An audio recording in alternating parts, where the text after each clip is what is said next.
हम आपसे ये वादा करते हैं कि ये वीडियो देखने के बाद आपको लाखों में कमाने से कोई नहीं रोक पाएगा, इस बात की हम गारंटी लेते हैं। इतना कॉन्फिडेंस है हमें इस वीडियो पे। अच्छा, फॉर एग्जाम्पल आपसे एक सिंपल सा सवाल है, अगर आपको आज से 30 दिन में 1 लाख रुपए कमाने हो बिना किसी जॉब के, वो भी घर बैठे, तो आप क्या करोगे?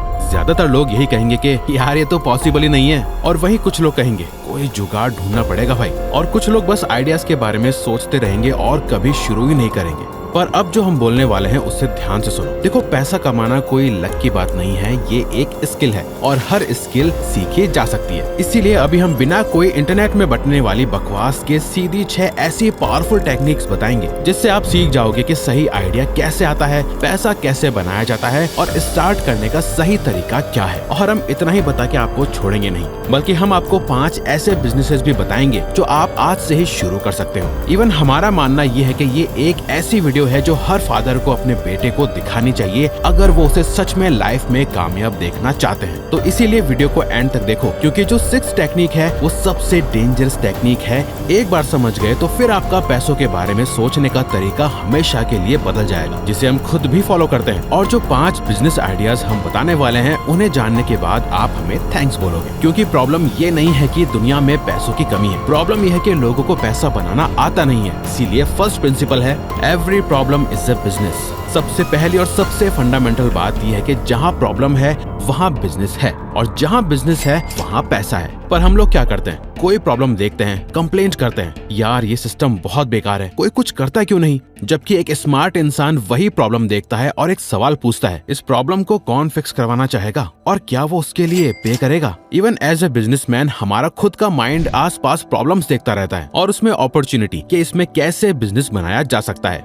अच्छा, एक रियल एग्जांपल से समझो। आपके मोहल्ले में हर दूसरे घर में बुजुर्ग हैं जिन्हें स्मार्टफोन यूज करना नहीं आता। उनके बच्चे बाहर हैं, कोई दिल्ली में, कोई दुबई में। अब ये एक प्रॉब्लम है और ये एक बिजनेस भी है। आप हफ्ते में उन्हें 2 घंटे जाके व्हाट्सएप, वीडियो कॉल, UPI और बेसिक AI टूल सिखाओ और दिन का 500 रुपए लो। 10 घर से 5000 एक दिन में, बिना किसी इन्वेस्टमेंट के। या फिर एक YouTube चैनल ही स्टार्ट कर लो ऐसे लोगों के लिए जो पूरे इंडिया में हैं, और उन्हें बेसिक फोन या टैक्स से रिलेटेड चीजें सिखाओ। आपको नहीं पता, लेकिन लाखों करोड़ों लोग हैं जो YouTube पे रोज ऐसी बेसिक प्रॉब्लम्स के सॉल्यूशंस ढूंढते हैं। 2005 में फणींद्र समा को बस टिकट नहीं मिला, पूरा सिस्टम ऑफलाइन था, एजेंट्स के चक्कर काटने पड़ते थे, गारंटी कुछ नहीं थी, और वही फ्रस्ट्रेशन उनका आइडिया बन गया। 2006 में उन्होंने रेड बस शुरू किया, सिर्फ 5 लाख से ऑफलाइन बस बुकिंग को ऑनलाइन ले गए, और 2013 में उस कंपनी को 800 करोड़ में बेचा। वो प्रॉब्लम जो उन्हें पर्सनली फेस करनी पड़ी, वही उनका बिजनेस बना। तो अगली बार जब आप कोई प्रॉब्लम देखो तो कंप्लेन मत करो, पूछो क्या मैं इसे फिक्स कर सकता हूँ और क्या कोई इसके लिए पे करेगा। सेल फर्स्ट, बिल्ड लेटर, ये वाली बात थोड़ी उल्टी लगेगी, पर ये सबसे पावरफुल बिजनेस लेसन है। ज्यादातर लोग क्या करते हैं, 6 महीने प्रोडक्ट बनाने में लगाते हैं, फिर लॉन्च करते हैं, फिर पता चलता है कि कोई खरीदना ही नहीं चाहता। टाइम भी गया, पैसा भी गया, एनर्जी भी गई। स्मार्टर तरीका ये है, पहले पूछो फिर बनाओ। फॉर एग्जाम्पल, मान लो आपको कुकिंग आती है और आप टिफिन सर्विस शुरू करना चाहते हो, तो पहले किचन सेटअप मत करो, पहले अपने 10 दोस्तों और पड़ोसियों को मैसेज करो, अगर मैं घर का खाना 100 रुपए में रोज डिलीवर करूं तो क्या आप लोगे?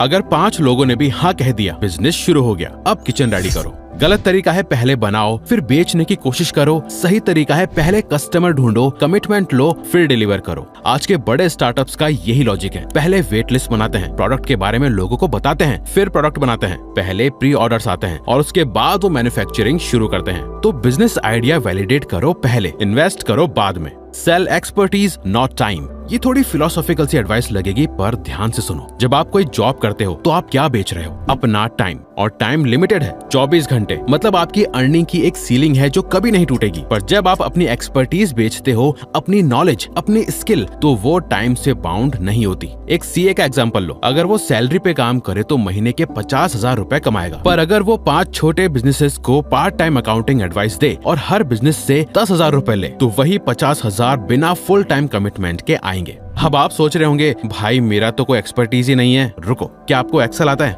कैनवा आता है, रील्स एडिट करनी आती हैं, किसी सब्जेक्ट की अच्छी नॉलेज है, प्रॉम्प्ट्स लिखना आता है, AI से इमेजेस जनरेट करनी आती हैं? ये सब एक्सपर्टीज हैं, और कोई ना कोई है जिसे ये नहीं आता जो आपको आता है। उनको जरूरत है आपकी नॉलेज की, बस उसे पैकेज करके बेचना सीखो।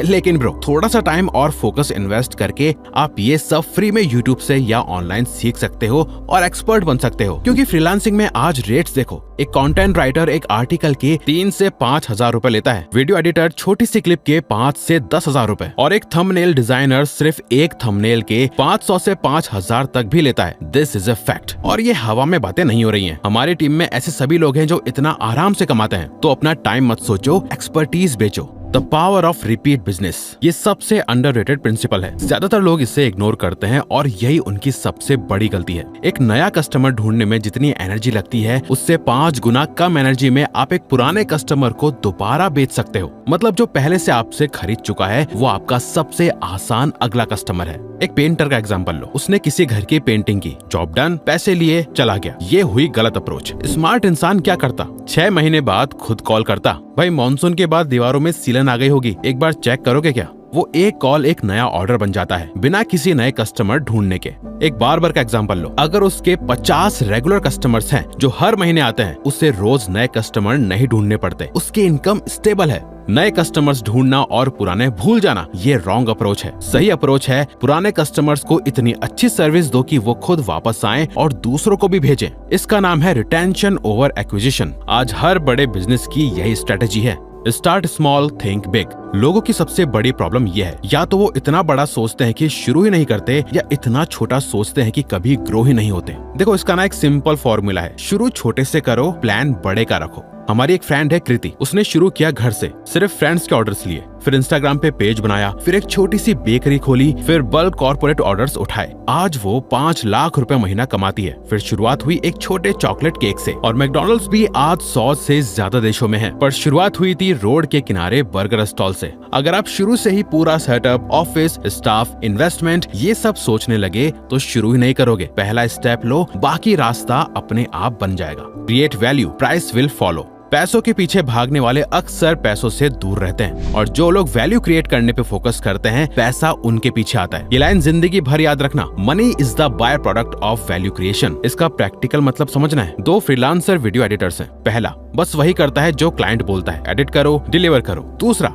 एडिट करने के साथ ये भी बता देता है कि इस वीडियो की थंबनेल ये होनी चाहिए, और ये रील 15 सेकंड की जगह 30 सेकंड में ज्यादा परफॉर्म करेगी। वो ऐसे एडिट नहीं करता कि जैसे वो किसी क्लाइंट की वीडियो एडिट कर रहा हो, वो ऐसे एडिट करता है कि जैसे खुद के लिए पूरे दिल से एडिट कर रहा है। अब बताओ कौन ज्यादा अर्न करेगा? दूसरा, क्योंकि वो सिर्फ सर्विस नहीं दे रहा, वो वैल्यू दे रहा है। मान लो 2 दुकानदार हैं। पहला सामान बेचता है, कस्टमर सामान लेके चला जाता है। दूसरा क्या करता है? कस्टमर आया, कुछ खरीदा, और दुकानदार ने बताया कि ये प्रोडक्ट इस तरीके से यूज करो, ज्यादा काम आएगा, और उसको 10% डिस्काउंट भी देता है उस कस्टमर को स्पेशल और खास फील करवाने के लिए। कस्टमर अगली बार कहाँ जाएगा? उसी दूसरी दुकान पे, है ना? और ये सिर्फ बिजनेस पे अप्लाई नहीं होता, जॉब पे भी होता है। जो एम्प्लॉय सिर्फ अपना काम करता है वो एवरेज रहता है, जो अपने से ज्यादा करता है, सोल्यूशंस लाता है, आइडियाज देता है, टीम की हेल्प करता है, वो प्रमोट होता है। अब सबसे इम्पोर्टेंट बात, top 5 businesses to start your first lakh. Principles तो समझ लिए, पर इन्हें अप्लाई कहाँ करें? ये रहे 5 बिजनेसेस जो आज से शुरू हो सकते हैं, बिना बड़े इन्वेस्टमेंट के, बिना ऑफिस के, बिना टीम के।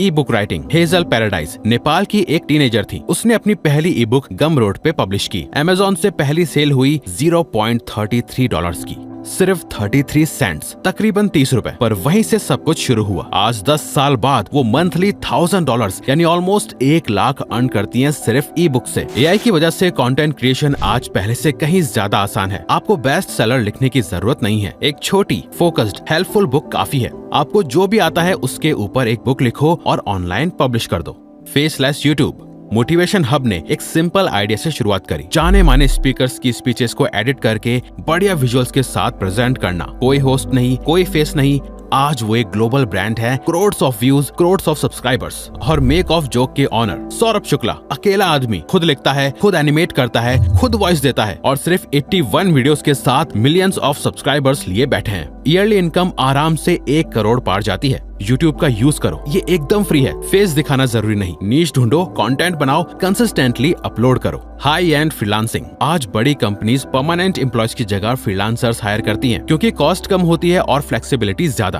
कंटेंट राइटर, एक आर्टिकल के 3 से 5,000 रुपए। वीडियो एडिटर, छोटी क्लिप के 8 से 10,000 रुपए। कॉपी राइटर, एक सिंगल एड कॉपी के लाखों रुपए लेते हैं। आपको टीचिंग पसंद है, यूडेमी या अनअकैडमी पे ट्यूटर बनो। स्टोरी टेलिंग पसंद है, स्क्रिप्ट राइटर बनो। ये एक ऐसा ऑप्शन है जो सिर्फ आपकी स्किल पे डिपेंड करता है, किसी और पे नहीं। Outsourcing agency model. 2016 में बेंगलुरु के श्रीनिवास रेड्डी ने मेधा क्लाउड शुरू किया, एक IT आउटसोर्सिंग एजेंसी। आज उनके 1200 से ज्यादा वर्ल्ड वाइड क्लाइंट्स हैं। US, यूरोप, ऑस्ट्रेलिया, हर जगह वो 1000 से भी ज्यादा रिमोट प्रोजेक्ट्स डिलीवर कर चुके हैं।